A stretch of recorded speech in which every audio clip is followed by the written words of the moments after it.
I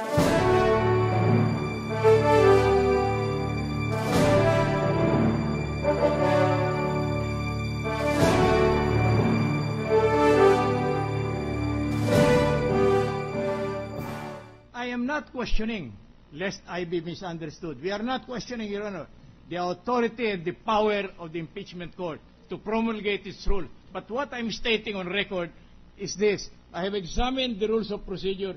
I found no provision relative to admissibility of evidence, the nature thereof, the time of presentation. That is my point. That is correct. Counsel, you are correct.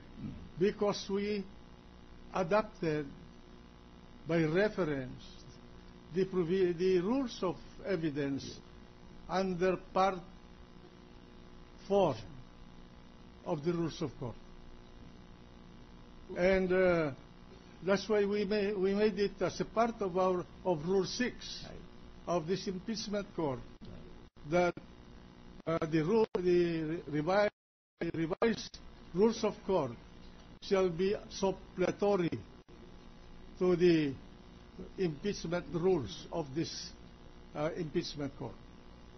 I fully agree, Your Honor. I have no doubt as to the authority of the impeachment court, Your Honor. That's why I took pains in the beginning of these proceedings to characterize the nature of what the case we are handling here.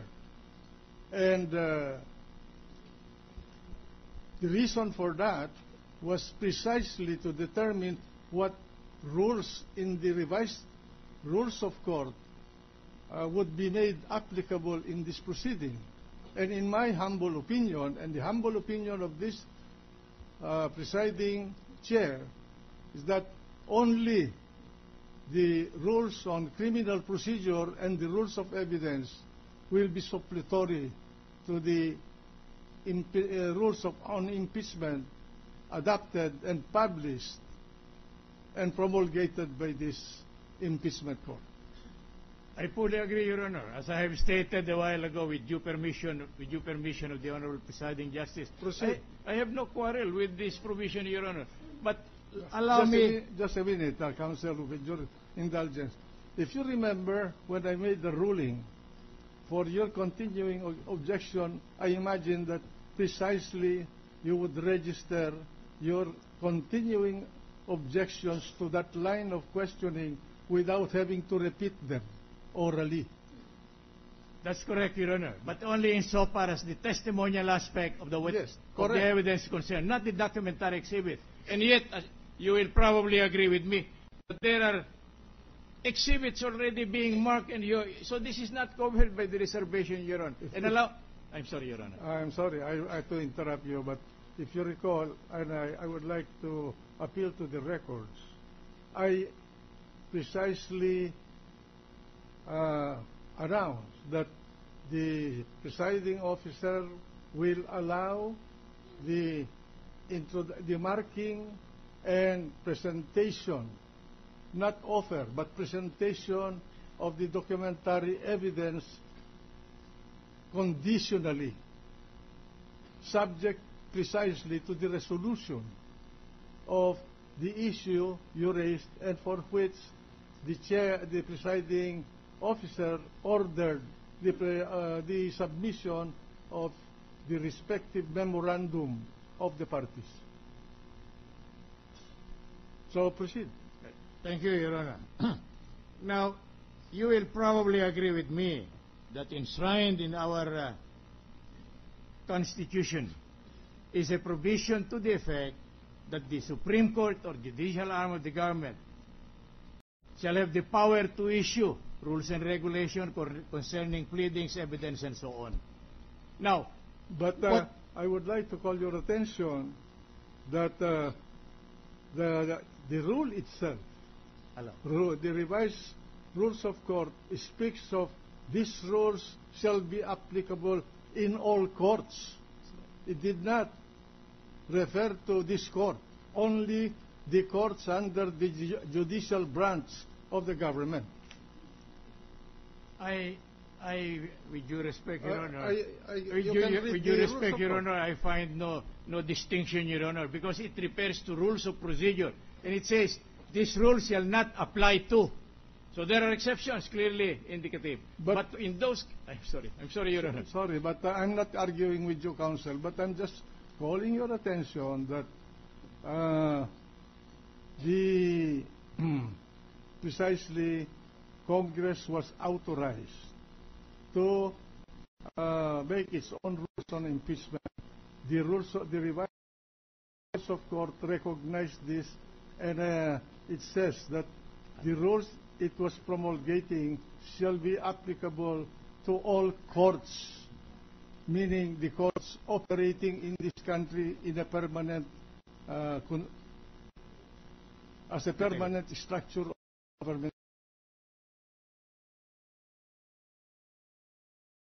No reason to disagree lengthily from the opinion of the Chief of the Presiding Justice. I am merely an advocate in this particular instance. Your Honor. Now, the cardinal basis of our opposition to the introduction of evidence in connection with the alleged illegally acquired wealth, Your Honor, is the very impeachment complaint we have on hand. It has enumerated as number 2 the failure to file and disclose the psalm. There is no mention whatsoever dealing with illegally acquired wealth. In fact, what had been referred to according to the prosecution as applicable to the point in issue are the allegations embodied in paragraph 2.3 and 2.4. But if we examine, Your Honor, these particular paragraphs, this falls under the discussion and arguments, not allegation. They are entirely different, Your Honor. May I be permitted to go a little further? Proceed. 2.3, Your Honor, states, it is also reported that some of the properties of the respondent are not included in his declaration of his assets, liabilities, and net worth in violation of the Anti-Graft and Corrupt Practices. Second, 2.4, respondent is likewise suspected and accused of having accumulated ill-gotten wealth, acquiring assets of high values, and keeping bank accounts with huge deposits. It has been reported that respondent has, among other things, a 300 square meter apartment in a past mega property development at the port in Taguig, Your Honor. It is our humble submission that this allegation does not suffice for purposes of serving as a basis for a cause of action on the part of the impeachment officials, Your Honor. Why? Because it is based solely on reported and also on suspected. May I give an example, Your Honor? Halimbawa po, umutang sa akin si Juan de la Cruz ng 500 piso. Hindi po nagbabayad. Paano ko makukolekta yung utang na yan? Nag-file po ako ng complaint sa for recovery. Ang nakalagay po sa complaint, ang suspecha ko po, may utang siya sa akin. Pangalawa, alinsunod po sa mga report, hindi siya nagbabayad. Yun ho ba'y sufficienting cause of action? Kahit na hindi sumagot yung defendant, wala akong right for recovery. Why? Walang enough cause of action based on my very allegation. Do we go into the answer? Miski walang answer po, madidismiss ang kaso. Do we go into the reply? The same story. Why will the reply supply the deficiency in the complaint for impeachment, Your Honor? That is revolutionizing jurisprudence on the point. I'm sorry to state this, Your Honor, but I happen to be with the academic world of the University of the Philippines, and I had been there for no less than 2 decades, Your Honor. Now, question, on the basis thereof, how do we determine then whether there is a cause of action or not? The ruling is, based on the allegation, without any evidence whatsoever, can a valid judgment be rendered in favor of the plaintiff on the basis of the allegation? The answer is no. And even if there is a decision, it will be null and void because of the violation of due process. Now, let me illustrate a criminal case. Nadukutan po si Juan de la Cruz. So it could be robbery, snatching, or whatever it is, or slight physical injury. Maaari ho bang sa information na ipapile ng piskal ilagay niya, alinsunod sa balita namin, na suspecha ko, ikaw ang dumukot o ganito. Hindi po tatayo yan. It will not stand the test of judicial scrutiny, Your Honor. And if do, it will be violative of the constitutional right of the accused against the presumption of innocence. I have delivered my speech, Your Honor. I am very thankful to this august body, Your Honor. Thank you very much, Your Honor. Thank you, Councilor. Thank you. Mr. Is the panel prepared to respond? Yes, Mr. President, can I just be given time to briefly respond to Proceed. Proceed. The only issue here, Mr. President, Your Honors, is that whether the allegation of ill-gotten wealth by the respondent is alleged in the complaint. And Section 2.4 of the complaint, impeachment complaint, states that respondent is likewise suspected and accused of having accumulated ill-gotten wealth, acquiring assets of high values, and keeping bank accounts with huge deposits.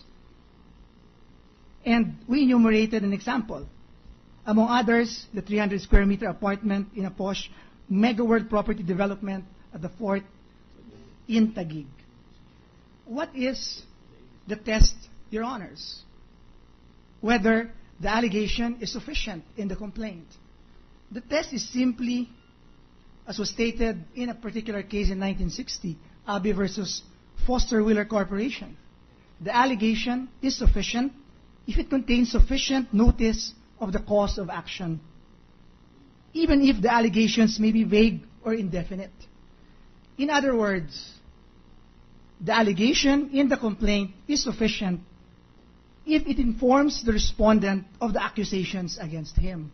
Sa madaling salita po, kung naiintindihan ng respondent na inaakusa siya ng, for example, ang accusation dito na nagnakaw siya at merong ill-gotten wealth, kung naiintindihan niya yon, then it would be sufficient. Ngayon po, kung kahit po yung ordinaryong tao lang, pag nababasa yung complaint namin, let's say yung 2.4, nakalagay dito yung accumulated ill-gotten wealth na allegation. And naiintindihan ko yun ng ordinaryong tao na merong accusation na ng ill-gotten wealth. Ngayon po, nung sumagot si Respondent Chief Justice sa kanyang answer, hindi naman ho strike out ito as vague. Hindi po. In fact, ang ginawa po nila, and I will read page 31, paragraph 11. Ito po yung answer ni Chief Justice Corona. I will read it. At any rate, the allegations are flatly denied. The truth of the matter is that Chief Justice Corona acquired his assets from legitimate sources of income, mostly from his professional toils. Ang ibig po sabihin, naintindihan ni Chief Justice na kami sa Kongreso, 188 kami, pumirma kami ng impeachment complaint, at sinasabi namin, inakusahan ka namin, Chief Justice, ng ill-gotten wealth. And using the sufficiency test, it suffices, Your Honors.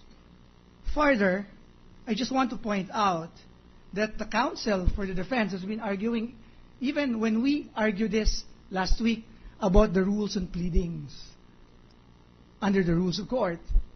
But under the Senate Rules on Impeachment Trials, which is Resolution 39, Section 6, the rules of court only applies suppletorily.